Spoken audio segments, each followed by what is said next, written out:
I never made it, but I know what it takes. I'm motivated by a mix of emotion. Got my statement, and I'm reading it slow. Hi, I'm Matea Babcock, and I'm back with this horse, and we are ready to mount up and do the first ride I've done on this horse and kind of evaluate her and show you some things that I like to check out on a new horse. Say you just bought this horse, you're bringing it back, you want to make sure that it really knows everything they sold it to you as. These are my little things that I go through. So I'm gonna make sure that she can tip her nose around a little bit. And then I'm gonna turn the stirrup towards me, bounce around, rest my hip in the saddle. That way if she did spook or take off or something, I'm not halfway on with my leg up over her. I still can bail if I need to. So. And that bending, that lateral flexion was much better since I worked through that. Nice. So the first thing I always do is I bend my horse to the right and to the left. That just helps me gauge whether or not they'll turn for me. And I want to know that while I'm still stopped, ideally. The next thing I do is I make sure I can control the hindquarters. So I already did this with her on the ground, so I have a pretty good idea of how she's going to respond when I slip my leg back. You know, she was kind of distracted there. So I used this a little bit, which I also did some friendly with that a minute ago, so I know what she's gonna do if I use it. So she pushed down and kind of rooted into the bit. That's a sign of resistance.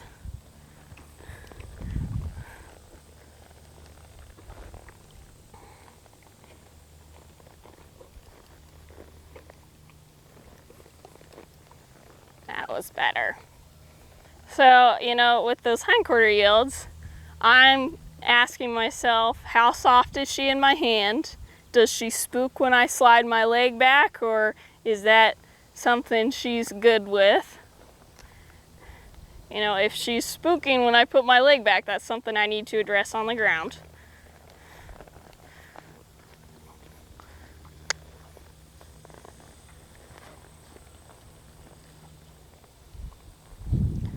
And all that head stuff and mouthing the bit, that's just resistance. I'm just gonna wait. There. So this is, you know, a very good idea, a good picture of what a horse will look like if they don't know this stuff, if they haven't done it before.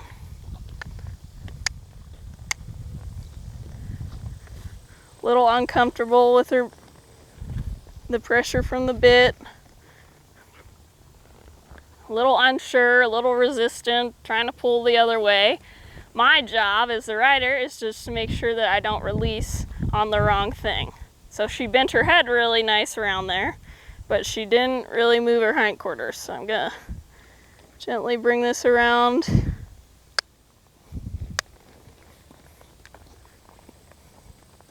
There.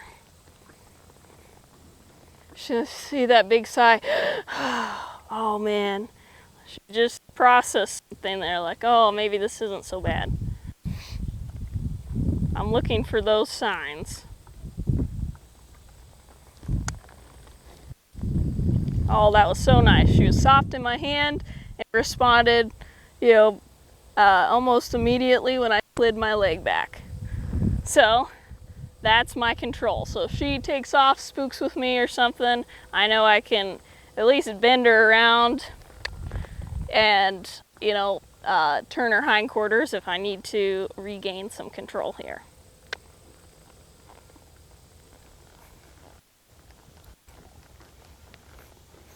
So, gonna walk her off here.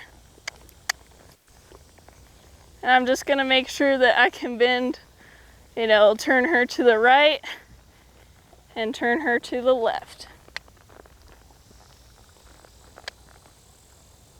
Kind of lost a little momentum there.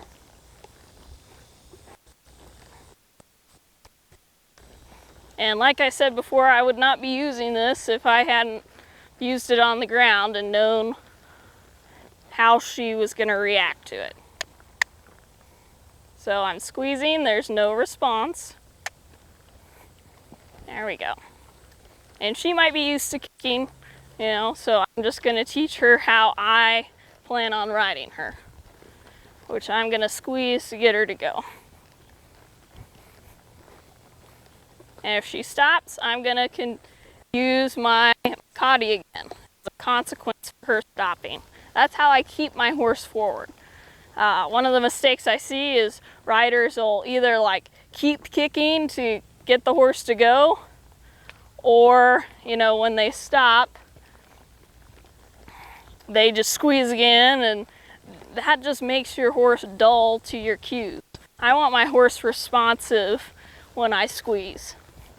I want them to at least, you know, move forward at a walk. We'll see if I can speed her up to either a gait or a trot. Don't really care.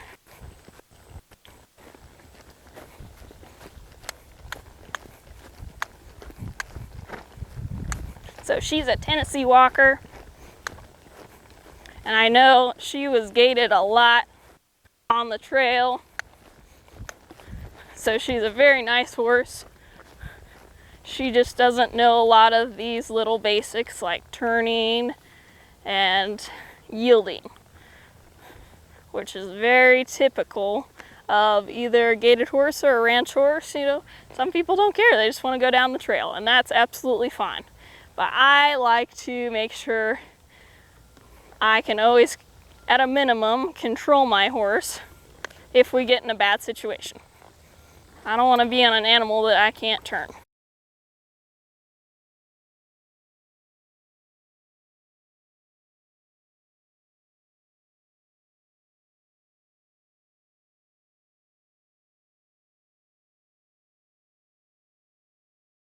And for gaiting, one thing I can do is I can either alternate squeeze with one leg at a time, push the ribs back and forth between my legs, kind of squeeze, get her gaiting that way. Or I can just squeeze and expect them to gait, and then make it uncomfortable for her to trot. So do a hind quarter yield or something like that. Oh, I love that sound. Now that's what I'm looking for, ideally in any warm-up. I want my horse to move forward and blow out, relax. That's the ultimate sign of relaxation right there. So I just stopped her, gonna give her some dwell time to think about that. And so far, I am very pleased with what I see. Those are just a few things I check out on a new horse. I wanna make sure that I can stop and back them. I wanna make sure I can turn them. Lateral flexion and hind quarter yields, just to sum it up for you. Those are the things I wanna make sure, at a minimum, that my horse has. Thanks so much.